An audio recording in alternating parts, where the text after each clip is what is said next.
اللہ جل جلالہ و تم برہانہ و اعظم شانہ کی حمد و ثنا کے بعد اس کے پیارے حبیب امام الانبیاء سرکار دو عالم صلی اللہ علیہ وآلہ وسلم کے حضور ہدیہ درود و سلام کے بعد حضرات گرامی، ماہ محرم الحرام کا آج اس کی 8ویں تاریخ ہے اور کل اور پرسوں، کل 9ویں محرم اور پرسی 10ویں محرم ہے، اسے یوم عاشور کہا جاتا ہے۔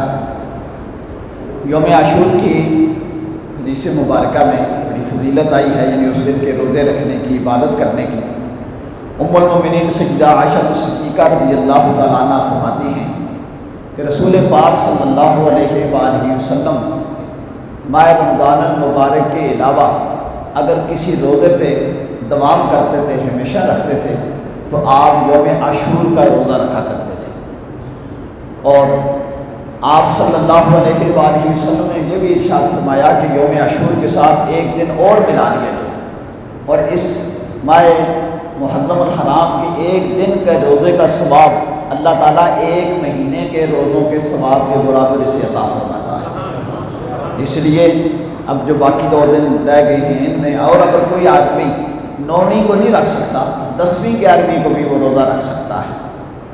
اور ان دنوں میں خاص طور پر جو کام کرنے والے ہیں، خاص طور پر یوم عاشور کو، 10ویں محرم کو، اس دن صدقہ و خیرات کریں۔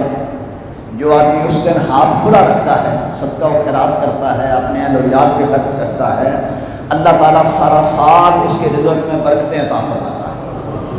اور جو شخص یوم عاشور کو غسل کرتا ہے تو اللہ تعالیٰ اسے بہت ساری بیماریوں سے محفوظ فرماتا ہے۔ عصمت سرما یہ مدینہ شریف سے عمومی طور پر مل جاتا ہے۔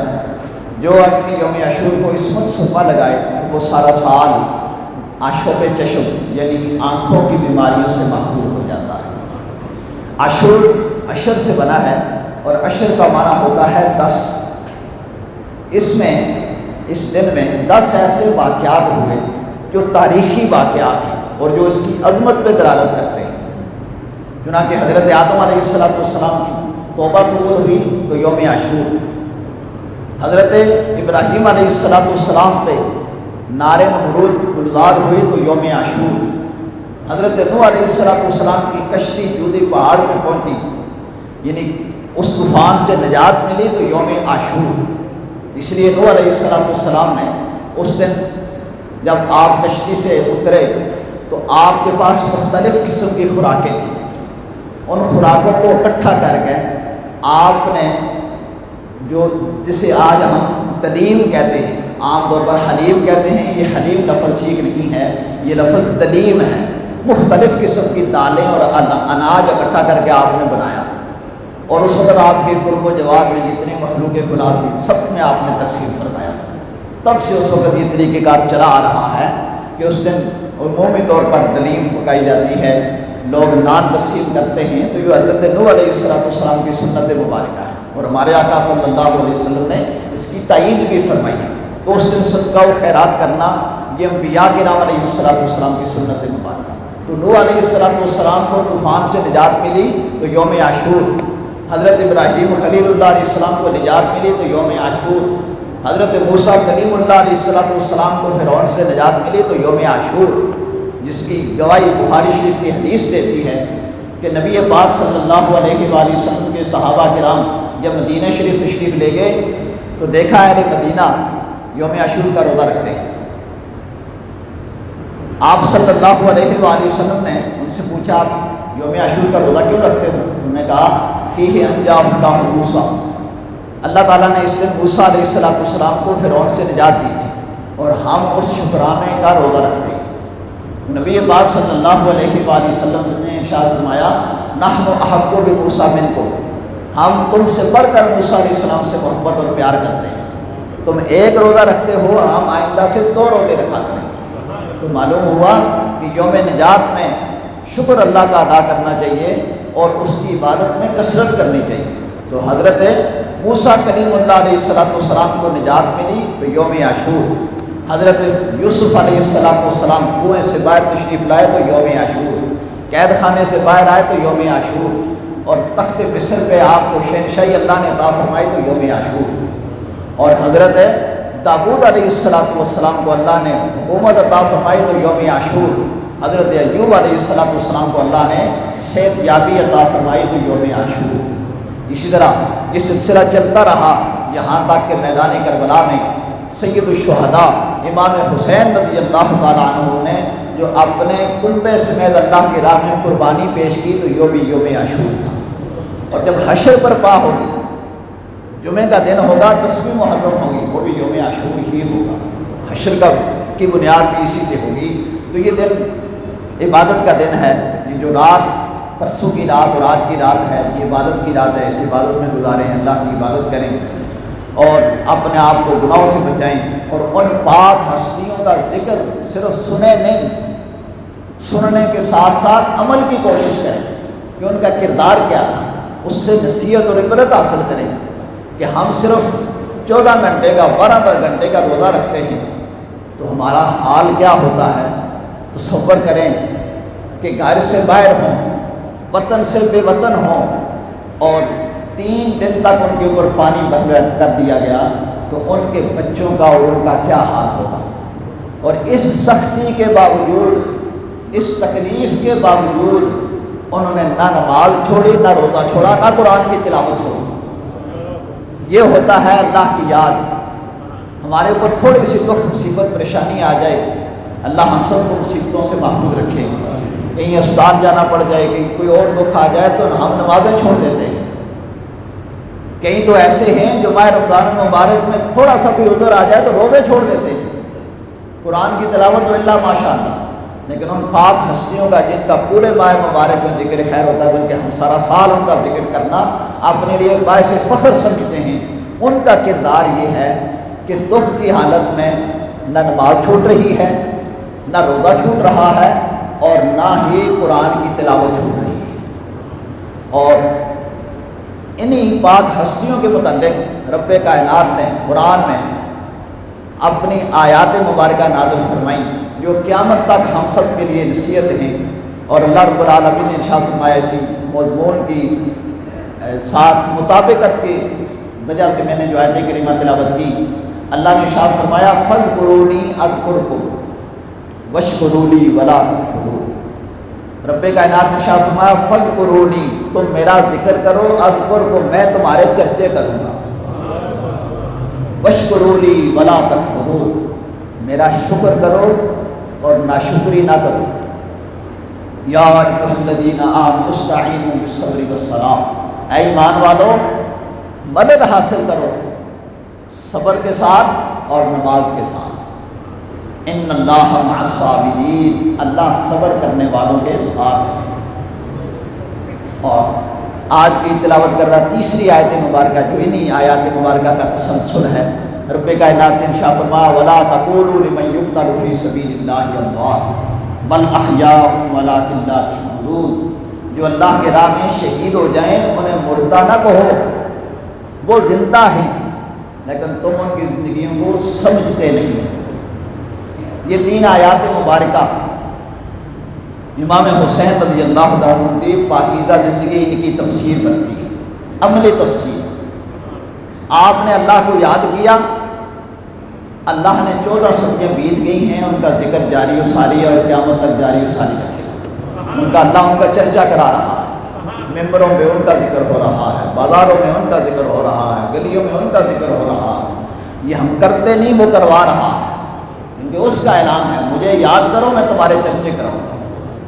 اور اللہ رب العالمین کی یاد اس کے 3 طریقے ہیں، ذکر باللسان، زبان کے ساتھ اپنے رب کو یاد کرنا، اٹھتے بیٹھتے چلتے پھرتے اللہ اللہ کرے، چلتے ہوئے سیدھ میں چل رہا ہے تو الحمدللہ پڑھے، بلندی پہ چڑھ رہا ہے تو اللہ اکبر پڑھے، نیچے اتر رہا ہے تو سبحان اللہ پڑھے، کھانا کھانے سے پہلے بسم اللہ پڑھے، سونے سے پہلے آیت الکرسی پڑھے، سو کے اٹھے تو الحمدللہ الذی احیانا پڑھے، اپنی زندگی کی ابتدا قرآن پاک سے کرے، نماز کا وقت آئے تو نماز پڑھے، رزق حلال کمائے۔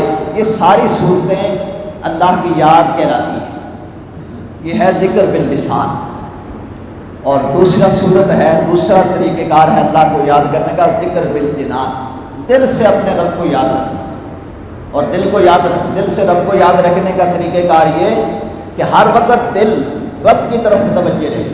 آپ کاروبار کر رہے ہیں، آپ اپنے کسی ذمہ داری کو نبھا رہے ہیں، کسی عہدے پہ فائز ہیں، کسی کے ملازم ہیں، کوئی آپ کا ملازم ہے، ہر حال میں یہ سمجھیں کوئی دیکھے نہ دیکھے میرا خدا تو دیکھ رہا ہے، کسی حالت میں رب کی نافرمانی نہ ہو، یہ ہوگا ذکر بالجنان۔ اور تیسرا ذکر کی قسم ہے ذکر بالارکان، آپ کے اعضاء ہمیشہ وہی کام کریں جس سے رب راضی ہو۔ آنکھیں اٹھیں تو قرآن کی تلاوت کے لیے، بیت اللہ کی زیارت کے لیے، علماء کی زیارت کے لیے، ماں باپ کی زیارت کے لیے، اچھے کام کے لیے، دوسرے کی مدد کے لیے آنکھ کھلے، اور ہر وہ کام جس سے اللہ اور اس کے رسول نے منع کیا ہے اس سے اپنی نگاہوں کو جھکا کے رکھیں، اپنے کانوں کو اس سے بند کر کے رکھیں، اپنے ہاتھ سے کسی کو تکلیف نہ دیں، آپ کا قدم کسی کے اوپر ظلم کرنے کے لیے نہ اٹھے، کسی کی زمین پہ قبضہ کرنے کے لیے نہ اٹھے، کسی مظلوم کے اوپر مزید زیادتی کرنے کے لیے آپ کا قدم نہ اٹھے، بلکہ ظالم کو کیفر کردار تک پہنچانے کے لیے اٹھے، تو یہ ہوگا ذکر بالارکان۔ آپ کا اپنے اعضاء کے ذریعے سے اللہ کا ذکر کر رہے ہیں۔ رب نے جس نعمت کو دیا ہے جیسے اس کی چاہت ہے اس کے مطابق صرف کرنا، یہ ذکر بالارکان کہلاتا ہے۔ اور جب بندہ یہ کرتا ہے تو پھر رب فرماتا ہے اذکرکم، بندے میں تیرا چرچا کروں گا۔ امام حسین رضی اللہ تعالیٰ عنہ اور آپ کے رفقا نے یہ سب کچھ کر کے دکھایا۔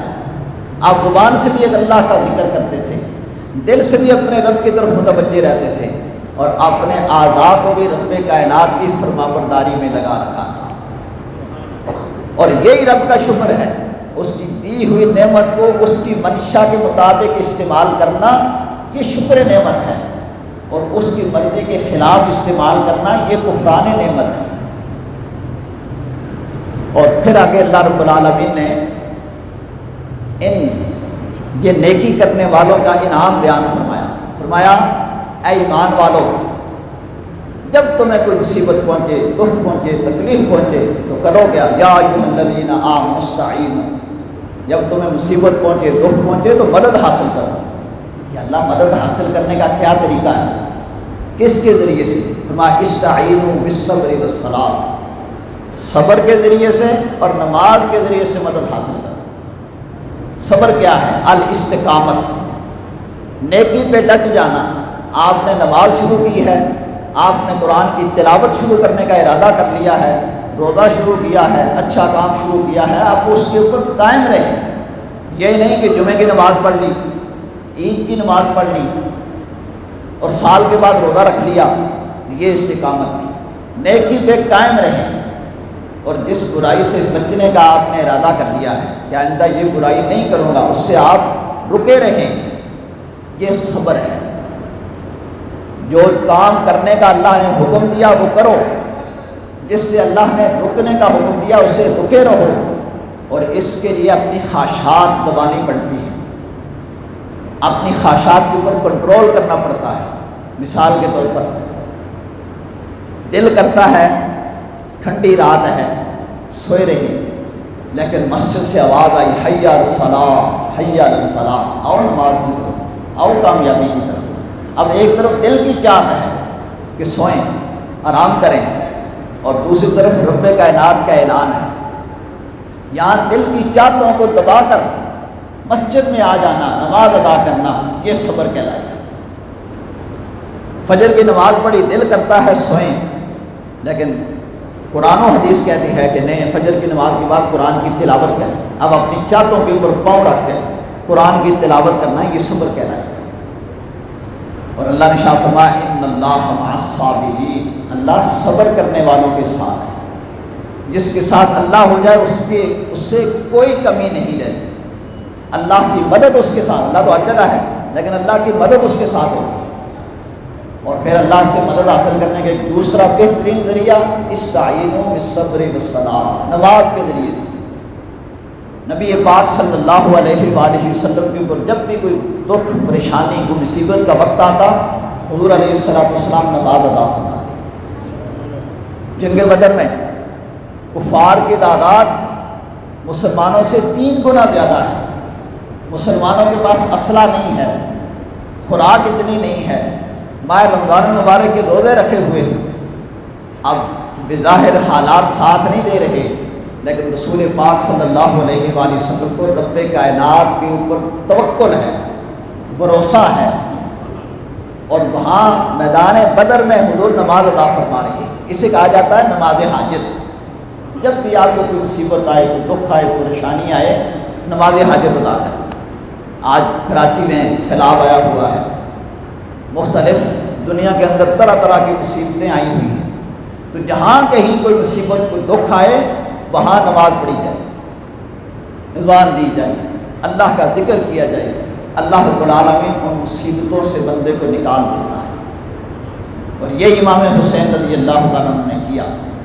میدان کربلا میں دشمن نے پانی بند کر دیا، خوراک روک رکھی ہے، اور پھر وہ پانی جسے چرند پرند جانور سب استعمال کر رہے ہیں، لیکن روکا کن کے لیے ہے؟ جو نبی پاک صلی اللہ علیہ وآلہ وسلم کے شہزادے ہیں، جن کے ہونٹوں کے بوسے سرکار نے لیے ہیں، جن کو حضور نے اپنی زبان مبارک چوسائی ہے، جن کو حضور نے اپنے کندھوں پہ سوار کیا ہے، جن کو اپنی پشت پہ سوار کیا ہے، ان کے لیے پانی روک دیا ہے۔ وہ آقا صلی اللہ علیہ وآلہ وسلم جو جانوروں کو پانی پلانے کے لیے جنت کی بشارت دیتے ہیں، ان کے نوازوں پہ پانی روک دیا گیا۔ لیکن قربان جائیں ان پاک ہستیوں پہ کہ وہ اللہ کی رضا پہ راضی ہیں۔ اگر وہ چاہتے زمین پہ پاؤں مارتے تو جنت کی نہریں جاری ہو جاتی، لیکن وہ اللہ کی رضا پہ راضی نہیں۔ یا اللہ تو راضی ہے تو ہم راضی ہیں۔ یہ ہوتا ہے صبر، اور اللہ صبر کرنے والوں کے ساتھ ہوتا ہے، اور یہ تو ان کی دنیا کی زندگی ہے۔ اب اس دنیا سے چلے جائیں تو پھر ان کے لیے انعام کیا ہے؟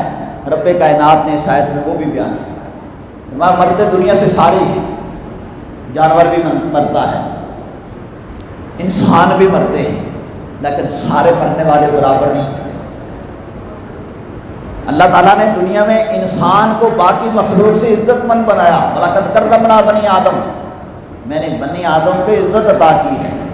اور پھر اس بنی آدم کے اندر بھی، ان انسانوں کے اندر بھی اللہ رب العالمین نے مختلف درجات رکھے ہیں،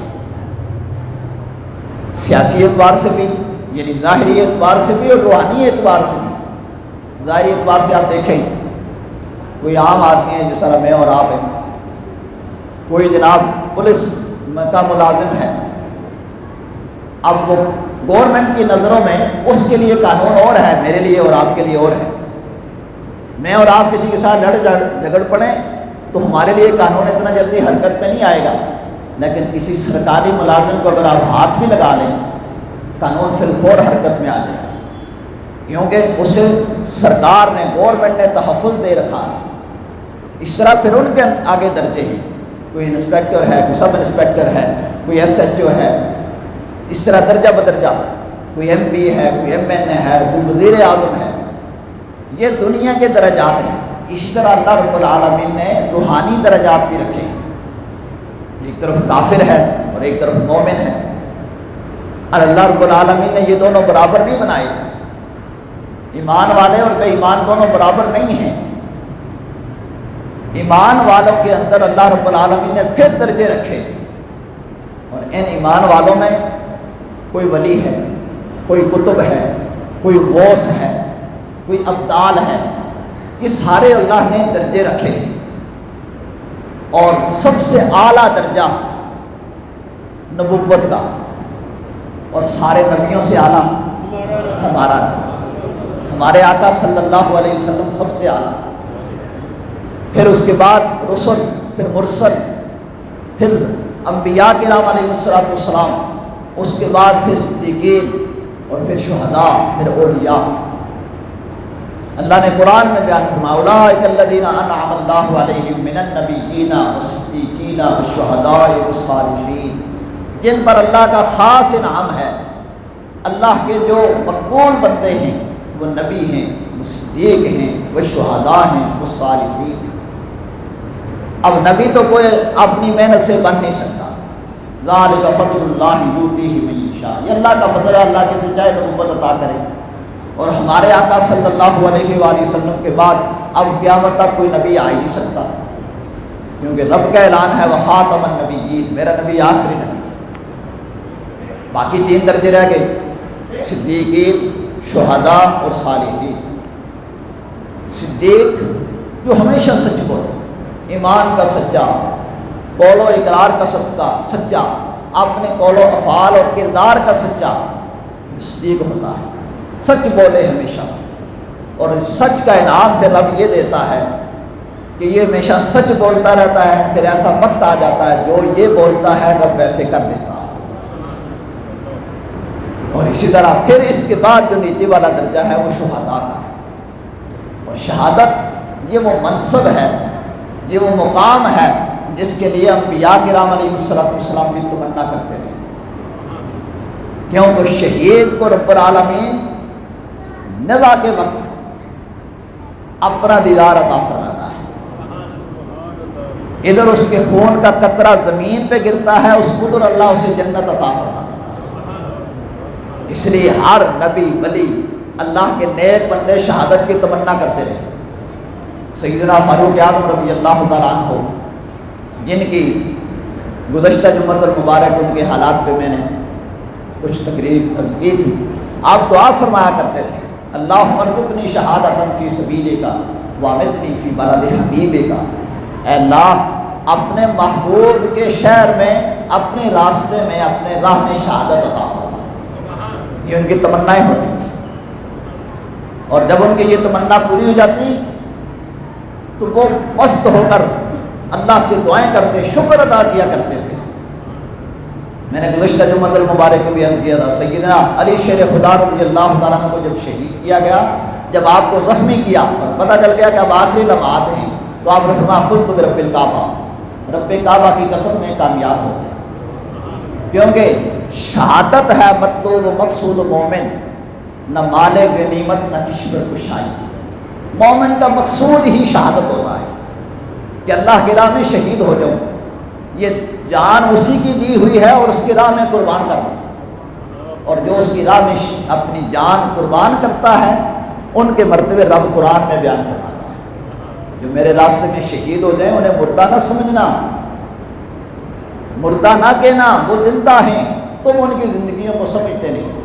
اور دوسری جگہ سورہ آل عمران میں رب کائنات نے ارشاد فرمایا وَلَا تَحْسَبَنَّ الَّذِينَ قُتِلُوا فِي سَبِيلِ اللَّهِ أَمْوَاتًا، جو اللہ کی راہ میں شہید ہو جائیں انہیں مردہ گمان بھی نہیں کرنا، بل احیاء عند ربهم یرزقون، بلکہ وہ زندہ ہیں، اللہ کے ہاں میں رزق دیا جاتا ہے۔ اللہ زندہ تو جو بھی بندہ اس دنیا سے جاتا ہے قبر میں زندہ ہوتا ہے، اسی لیے تو ہم قبرستان سے گزرتے ہیں تو حضور نے ارشاد فرمایا جب قبرستان سے گزرو تو کہو السلام علیکم یا اہل القبور، قبر والوں تمہیں سلام ہو۔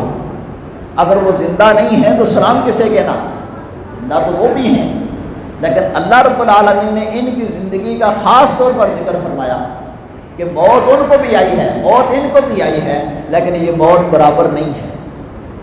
یہ جو اللہ کی راہ میں جان دے بیٹھے ہیں ان کے مرتبے اور مقام افضل و اعلیٰ ہیں، کیونکہ ان کا مقصد اعلیٰ تھا، ان کی سوچ اعلیٰ تھی کہ انہوں نے اپنی جان اعلیٰ کلمت الحق کے لیے، سچ بات کو بلند کرنے کے لیے، اللہ کے نام کو بلند و بالا کرنے کے لیے، اللہ کے احکامات کو نافذ کرنے کے لیے اپنی جان اللہ کی راہ میں قربان کر۔ اس لیے اللہ نے شاہ فرمایا یہ زندہ ہے، تم ان کی زندگی کا شعور نہیں رکھتے، اور اللہ تبارک و تعالیٰ انہیں حیات جسمانی اور حیات روحانی دونوں عطا فرماتا ہے۔ تاریخ اس بات میں شاہد ہے کہ حضرت جابر بن عبداللہ رضی اللہ تعالیٰ عنہ 1933 میں آپ کا مزار مبارک عراق میں تھا، اور یہ 1933 کے اخبارات کا واقعہ مشہور و معروف ہے جو اب بھی جانا پہچانا جاتا ہے۔ اس سے پہلے بے شمار واقعات قرآن و حدیث میں موجود ہیں۔ تو حضرت جابر بن عبداللہ رضی اللہ تعالیٰ عنہ اور حضرت حضرت عمر بن جموح رضی اللہ تعالیٰ عنہ انہیں عراق میں دفنایا گیا تھا. اس طرح آج کا کراچی میں طوفان آیا ہوا ہے بارشوں کا، وہاں بھی سخت قسم کا بارشوں کا طوفان آیا، دریا قریب سے گزرتا تھا.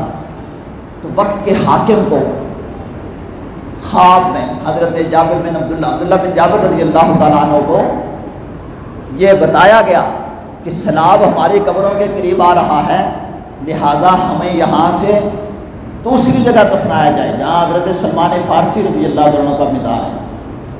وقت کے حاکم نے خواب کو عام سمجھ کر سنی انسنی کر دی. پھر اس وقت کے جو مفتی اعظم تھے انہیں خواب آیا کہ آپ جا کر وقت کے حاکم کو یہ بات کہیں کہ ہمیں یہاں سے منتقل کیا جائے. اور پھر چشم فلک نے دیکھا، پورے کائنات کے انسانوں نے ملاحظہ کیا، جب 13 صدیاں گزرنے کے بعد ان کے جسموں کو وہاں سے نکالا گیا تو اس طرح چمک رہے تھے، اس طرح زندہ تھے جس طرح ابھی انہیں دفنایا ہے. اللہ اکبر، یا رسول اللہ، یا وسیعۃ المستقیم. حضرت فاروق اعظم رضی اللہ تعالیٰ عنہ کے جسد مبارک کے ساتھ بھی ایسا ہوا. بخاری شریف کی حدیث مبارکہ ہے کہ حضرت امیر معاویہ رضی اللہ تعالیٰ عنہ کے دور خلافت میں مدینہ شریف میں کچھ ایسے حالات بنے کہ آپ کی قبر مبارک کو حضرت فاروق اعظم رضی اللہ تعالیٰ عنہ جہاں روضہ پاک میں ہیں وہاں کے قریب سے اسے کھودا گیا تو پاؤں نظر آئے کسی کو. لوگ ڈر گئے، لوگ کہنے لگے شاید یہ نبی پاک صلی اللہ علیہ وسلم کے پاؤں مبارک ہیں. تو جو لوگ اس وقت پہچانتے تھے ان کے قریب تھے، انہوں نے کہا نہیں، یہ حضرت فاروق اعظم رضی اللہ عنہ کے پاؤں مبارک. اور آج کل ایک ویڈیو چل رہی ہے کہ صدام حسین عراق کا جو صدر تھا 12 سال کے بعد اس کی لاش نکالی ہے، وہ بھی ایسے چمک رہی ہے. جو اللہ کے راستے میں حق پہ ڈٹ جاتے ہیں اللہ رب العالمین ان کی زندگی کی قبر میں بھی حفاظت فرماتا ہے. اور حضرت قاضی ثناء اللہ پانی پتی رحمۃ اللہ تعالیٰ علیہ تفسیر مظہری میں اسی آیت مبارکہ کی تفسیر بیان کرتے ہوئے ارشاد فرماتے ہیں کہ اللہ تبارک و تعالیٰ ان کی روحوں کو جسموں جیسی طاقت عطا کر دیتا ہے. ینصرون اولیاءہم ویدمرون اعداءہم، اپنے دوستوں کی مدد کرتے ہیں اور دشمنوں کو ہلاک کرتے ہیں. اس لیے مفسرین نے اس آیت مبارکہ کی تفسیر میں لکھا ہے کہ شہادت کی 3 قسمیں ہوتی ہیں. ایک شہید حقیقی، دوسرا شہید فقی اور تیسرا شہید حکمی. شہادت حقیقی تو یہ ہے کہ میدان جنگ میں عاقل بالغ مسلمان اللہ کی راہ میں لڑتا ہوا اپنی جان کا نذرانہ پیش کرتا ہے، یہ شہادت حقیقی ہے. اور آیت مبارکہ کا شان نزول انہی کے متعلق ہے جو غزوہ بدر میں شہید ہوئے تھے. یہ آیت مبارکہ ان کے متعلق ہے. اور آل عمران کی جو آیت مبارکہ ہے وہ غزوہ احد میں شہید ہوئے ان کے متعلق ہے. ایسے شہداء کے متعلق رسول پاک صلی اللہ علیہ وآلہ وسلم نے ارشاد فرمایا کہ اللہ تبارک و تعالیٰ ان کی روحوں کو آزادی عطا فرماتا ہے.